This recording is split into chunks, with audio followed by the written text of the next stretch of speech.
All right, so I'm here with my friend Greta Aurora, and we are going to talk about some non-celebrity news. Well, I'm not sure because does Zelensky count? I guess that's part of what we're going to be talking about. Is Zelensky a celebrity or not? Yeah, so we were going to talk. I wanted to talk about the Russia-Ukraine conflict, and specifically, we're not here to adjudicate all facets of that, and neither of us are, international policy experts, but we're smart people, and you especially, I think, are better versed in some European history and politics than I am. So I wanted to go over some of this stuff with you, and particularly, I don't know much about this situation, but I am, like you, I'm suspicious of media narratives, and it seems like the media are so heavily, completely, totally on the side of Ukraine and Zelensky to this, to the point of like no other narratives are even worthy of consideration according to the mainstream media.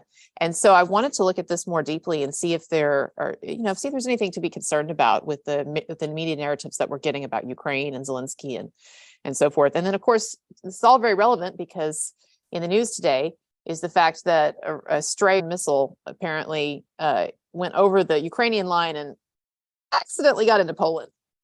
A little issue there.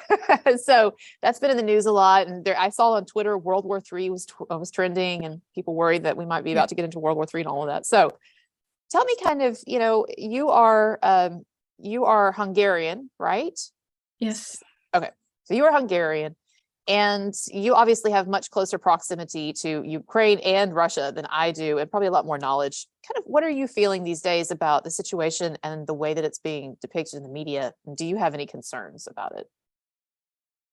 So I just want to point out briefly that I grew up in Hungary, but I've been living in England for almost 12 years now. I spent a year in the US as well, halfway through. So I'm very familiar with Western media, Western mainstream media as well, but I try to just keep a broad mind about these things.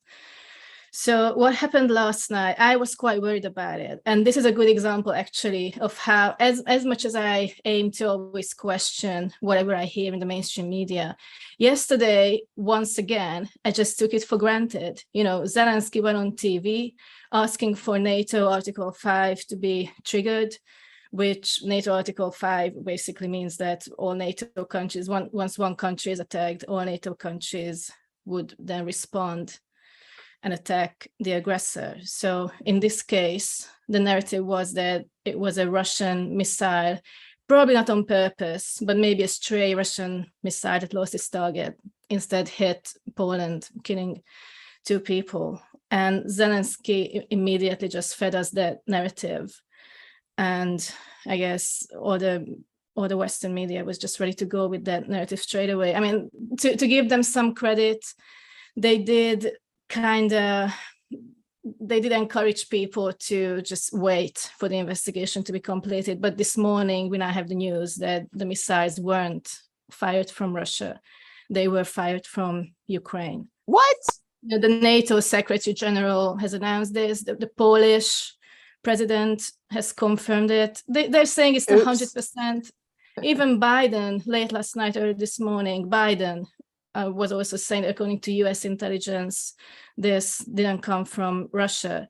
So what they're saying now, and it's still unfolding, but the latest at the moment is that it's an old Soviet-made type of missile, but it's mostly used for defense purposes. So the most likely scenario is that it was fired by the Ukrainians to try to shoot down a Russian missile. So it's a Russian missile in the sense that it was made in the Soviet Union.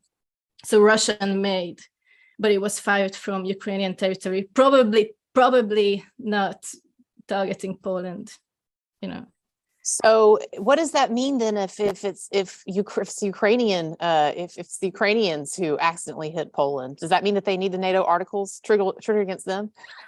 I was thinking about it. In theory, NATO should now attack Ukraine, but that's not how it works. I mean, if the article is ever triggered, then there's like discussions and negotiations and stuff. And having mentioned negotiations, diplomacy is something that has been missing from this whole situation, looking back at the last 7 months. Just even mentioning the word diplomacy on social media means that you must be a puppet of the Kremlin and you're just parroting Putin's propaganda. You're not supposed to ask for peace talks or negotiations or diplomacy of any kind. And I find this terrifying. I find this really, really scary, actually.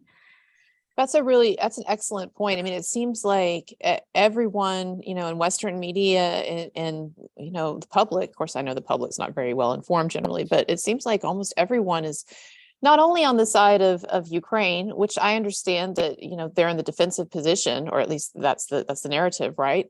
But not only on the side of Ukraine, but like you said, it seemed to be resistant to the idea that there could be any peace talks or any diplomacy, that would be, caving into Putin and being a stooge for Putin and all of that. And I see like Tulsi Gabbard, who I don't agree with her on everything, and some of her economic ideas don't gel with me, but she's a real hero of mine. And she has been adamant, the congresswoman from Hawaii, she's been adamant about the fact that this situation is not as one-sided as it seems, and that there is room for diplomacy, and that we shouldn't be rushing into a militaristic stance, particularly the United States, needs to stay out of this. So did you want to talk a little bit about where you think the media is getting this narrative wrong? You say that there should be more room for diplomacy. What about Zelensky? Like, we over here in the US, we know nothing about this guy, except I hear he used to be a comedian, and he does those Vogue photo shoots, and he looks like really hot with his pecs and everything, and those army shirts that he wears. But I don't know anything about him. Is there something that we're not educated about regarding Zelensky? He was a very successful actor. He played president of Ukraine in a TV series. It was almost like a 3-year presidential campaign. So the premise of the series was that he was playing a high school teacher who just goes on this rant about corruption in the country. He's just talking to a colleague, and one of his students secretly videos his rant. And then they basically launch a campaign for him, and then he's elected, and then he just knows he doesn't even want to be there, but then he kind of, by accident, he makes good decisions and stuff. It's a comedy. And it's just incredible that it launched, I think, in 2015. And then he announced he was running for the presidency 3 years later. So he was running for those 3 years. So it's all it's like the whole thing is kind of like a reality show. And I have so much, just to think about the amount of suffering in Ukraine right now, people without water, electricity, people have no food. It has been a poor country for the last 30 years, but it has never been a prosperous part of the world. But obviously people have a right to be optimistic about the future, to have something to look towards. And right now it is a very, very bleak situation. I really, really empathize with those people. But